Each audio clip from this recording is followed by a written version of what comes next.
Hi, I'm Nick and this is the TbT channel. Welcome to today's video.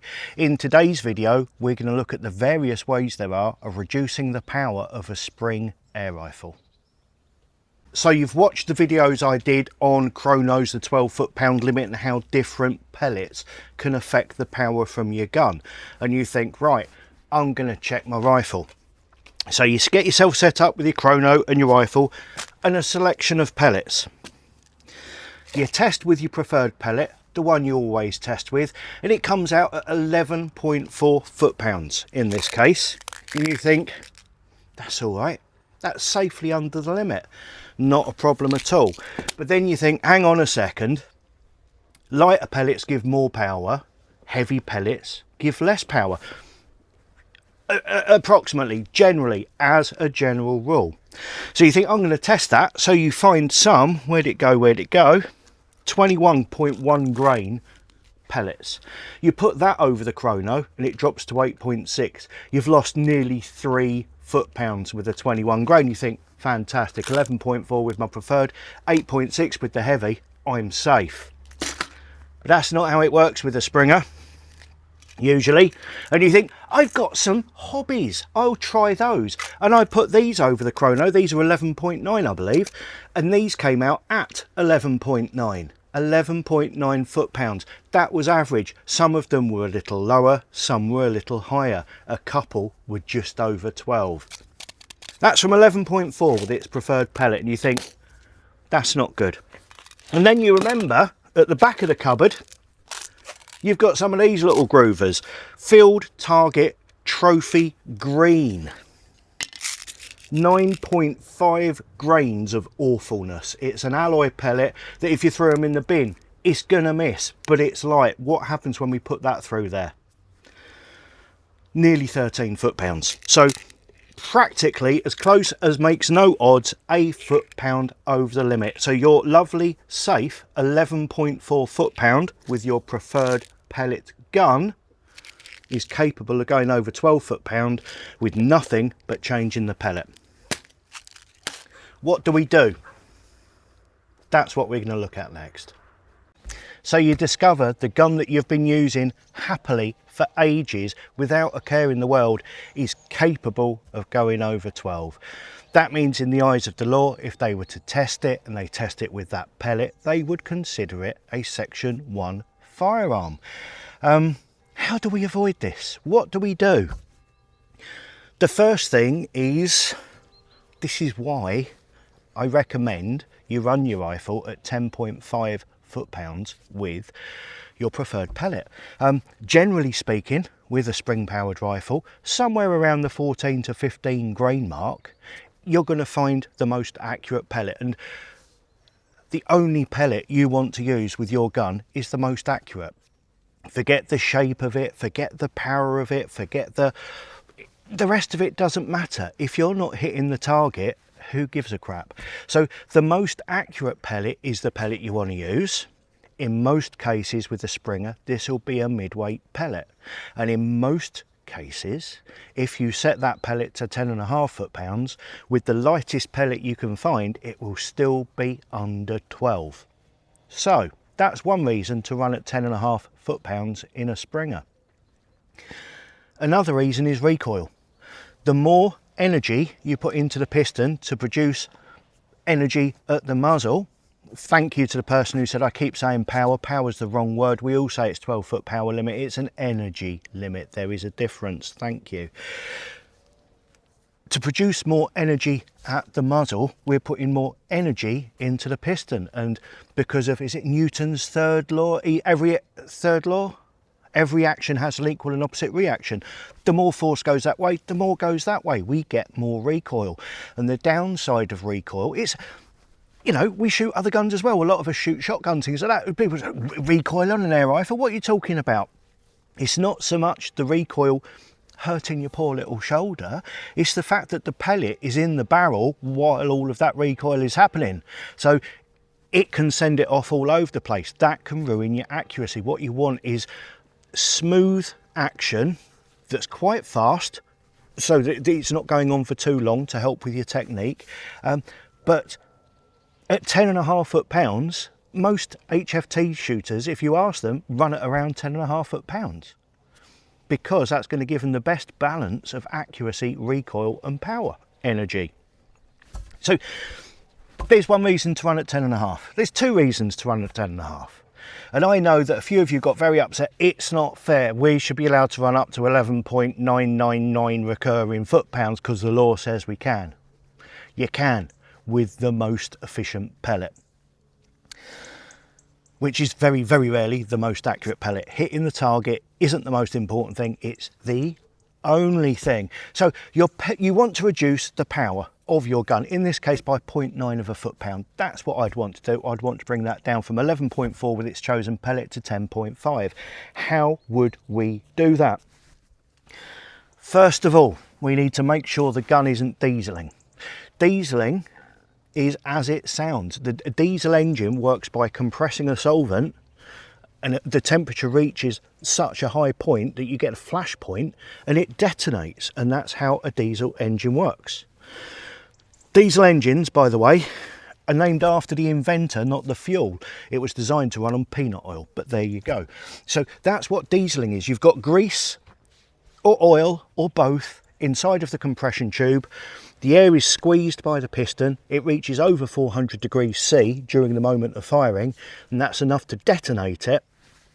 Some of it comes back as recoil. A lot of it goes down the barrel as extra power, but this is inconsistent power that is also simultaneously damaging your gun. So we don't want it, but it can happen in very, very mild cases, especially after a rebuild, and you might not even notice it, you might not smell it, you might not see smoke, but it will be happening to a degree, and that can add a foot-pound to your actual results. So the first thing I would say is fire off a few dozen shots, 50 shots preferably, and then see if it's still the same. If it's still the same, right, well, we need to reduce it a little bit. And that's where we come into a whole kettle of worms. Some people will say, leave the gun cocked for a period of time. That doesn't work. I can tell you that doesn't work because I left an HW99, when we first had our premium springs made, I left an HW99 cocked for over 2 years. And after 3 shots, it was back to exactly the same power it had been before. Springs are fine fully compressed. A decent spring won't lose power by being compressed. Otherwise, all the valve springs in your car would be knackered, wouldn't they? And they're not. So that doesn't work. You will see people on the internet every time you see, say your gun's overpowered, I say leave it cocked overnight, leave it cocked for a week. It doesn't work. And I know at least 2 people are going to put a comment down below saying it does work. It doesn't. Unless you've got crap springs. If you've got a crap spring, it might work, but... So the next thing, you've tried that. You didn't try the compressing thing because you know that wasn't going to work, but it's not dieseling, but you still want to reduce power. The next question is, what gun have you got? What kit have you fitted, if any? I mean, this might just be straight out of the factory. Forget this is nothing to do with TbT kits. This is just talking about spring guns. If you fundamentally like the way the gun shoots and you find it not too hold sensitive, a pleasure to use, you just want to reduce the power a small amount, then you're going to be wanting to look at reducing the spring. I can feel all gasping at home. Reduce the spring. Yeah, I tell you what, reducing a spring is the easiest thing you'll ever do, but until you do it the first time, you won't understand how easy it is to do. What you need to do, now people will say compressed coils, okay, and that will work. If you heat up that and squash it down, you've reduced it by a bit of preload. But because you've then got 2 coils stacked together, you're increasing, because of complex equations and physics, you're increasing the stiffness rating of your spring. So just compressing coils will make the spring relatively stiff, making it more difficult to cock for its given power with more piston bounce. If you want more details on that, ring me, I'll talk you through it, but it's complicated and dull. So by far the best way of doing it every single time is by taking a piece off of the spring, and that isn't as difficult as you will think. In fact, it's a lot easier than you would think. What you will need to do this, for preference, people use hacksaws, Dremels, all kinds of stuff, but you know when you go into Lidl and you've got the middle of Lidl and they have all the Parkside tools there, keep an eye out for a bench grinder, okay? It won't cost you very much money at all. And I think if I remember rightly, the park side, I've got a big old chonky powerful thing because I use mine to do hundreds at a time.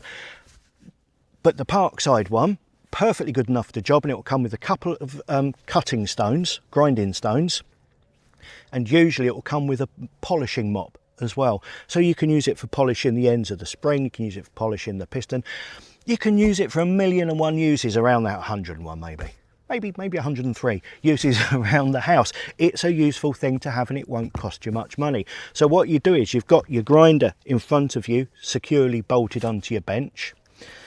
You're at 11.4 and you want to bring it down to 10.5. How much spring do you take off? Take a guess now. In fact, leave a comment below before I tell you the answer. So at 11.4, you want to reduce it to 10.5, 0.9 of a foot-pound. How much spring? Half a coil. Who put half a coil? Hands up, well done. Correct answer. The reason for only going half a coil is we're only talking very, very small amounts of power. The difference in feet a second between 10.5, 11.4 is nothing. That's why we're not worried about losing that foot-pound of power. It won't affect you, your target, your prey, your quarry, whatever. Just the potential legality of your gun. And by reducing it by half a coil, you're going to then finish it and reduce it by about 4mm of preload, which is going to be around about 0.8 of a foot-pound, give or take. And we go by the maxim, you can always take more off, you can't stick it back on. Now, as far as sticking it back on is concerned, in our kits you get preload washers, two little washers that are 2.5mm thick each. People say, when do I fit those? Say you're at 11.4, you want to be at 10.5, and you accidentally take a whole coil off and now it's gone down to 10. You put one of the preload washers on there and it'll bring it up to 10.5. Approximately. Everything's approximate because every gun is different. So what we want to do is remove half a coil. And if you imagine we've got our cutting wheel facing us here and we've got that angle, the right angle on this side facing us. So what we do is we get our spring, there's the pointed tip of the spring, directly opposite is where we want to cut because that is half a coil, a little smile under there. And we hold that at 45 degrees to the cutting edge of the wheel, and then we just go in like that and that will cut through that, take off the half a coil without damaging anything else. And then while the bench grinder's winding down, you use it to clean up the sharp points. Then what we do is get a gas flame, and that could be, I should have brought I've got a little gas torch thing. They're about a tenner from Screwfix, or B&Q, or probably in the middle a little as well. You know, they're not an expensive item, and they just take the disposable camping gas canisters. They are absolutely perfect. If you haven't got one of those but you go camping, you might have one of those little camping stoves. That will do. If not, you might have a gas hob in the house. That will do. So we've taken our half a coil off. It looks a bit like a pig's tail at the end, or a corkscrew. All we're going to do is heat that tip of the spring, just the first coil, nothing more, just turny in the flame. It will take about 20 seconds. Do it with the lights dimmed so you can see when it starts to glow. Once it's glowing, you can either just pop it into the piston and push down. That's an easy way to do it. Or you can get pliers and just squeeze it down.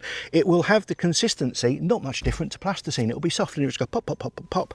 Make sure it looks like that afterwards. And then, and this is the important part, you put it down and you walk away. You have a cup of tea, you watch the telly, you mow the lawn. Doesn't really matter. Do not put that hot end of a spring into anything. People will say, oh, you've got to quench it. You haven't got to quench it. Oh, quench it in oil. Don't quench it in oil. You don't want to. Then they'll say, but it will turn it from spring steel into mild steel. It doesn't matter because it's only the end flat coil. It really doesn't matter. Trust me, if you quench it, you will harden the steel, you'll fire the gun, it will shatter. Only that end coil, but it's a pain in the bum. So don't quench it.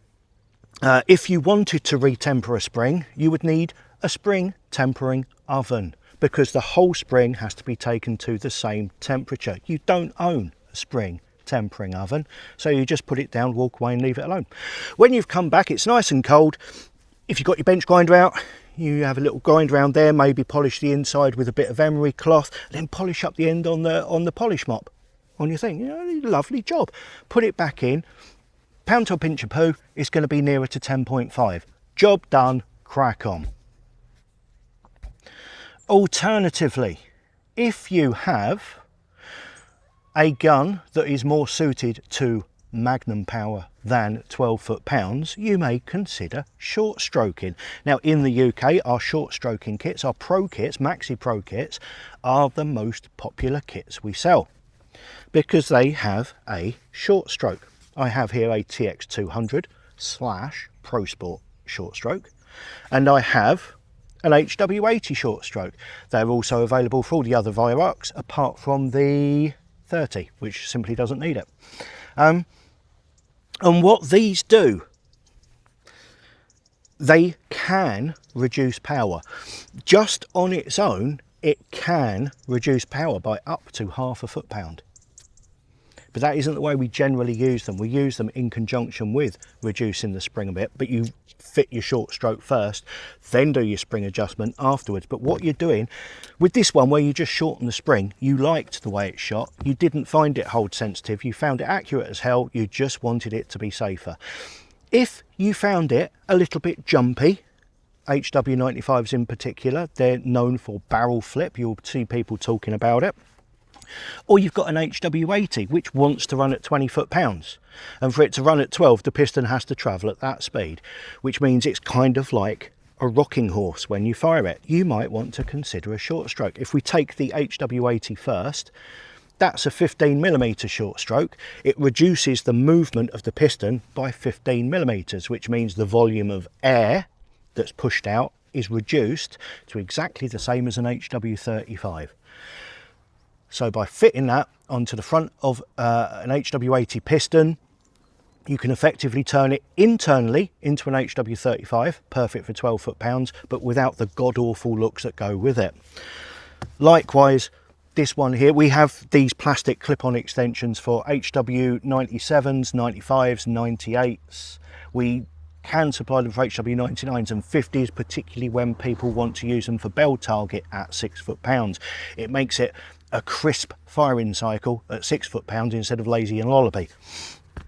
But with the Pro Sport and TX200 Mark III, you've got a 99mm stroke suitable for 15 foot-pounds. Putting this short stroke on there reduces it to the Mark I and Mark II stroke, perfect for 12 foot-pounds. And that's it.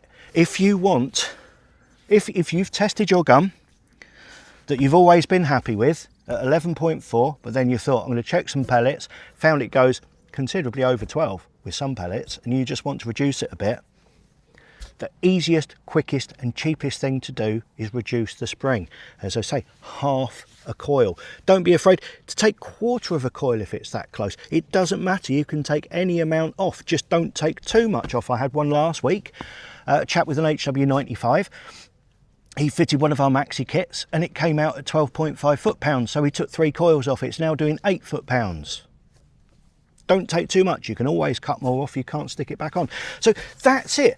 There are videos on stripping these down. I am going to be stripping this one down because it's been a year since it was serviced and it's been used quite a bit, so I'm going to be taking it apart for its autumn service, which I will be doing with many of my guns. So like, subscribe, hit notifications, keep an eye out for that one. Thank you so much for watching. Goodbye.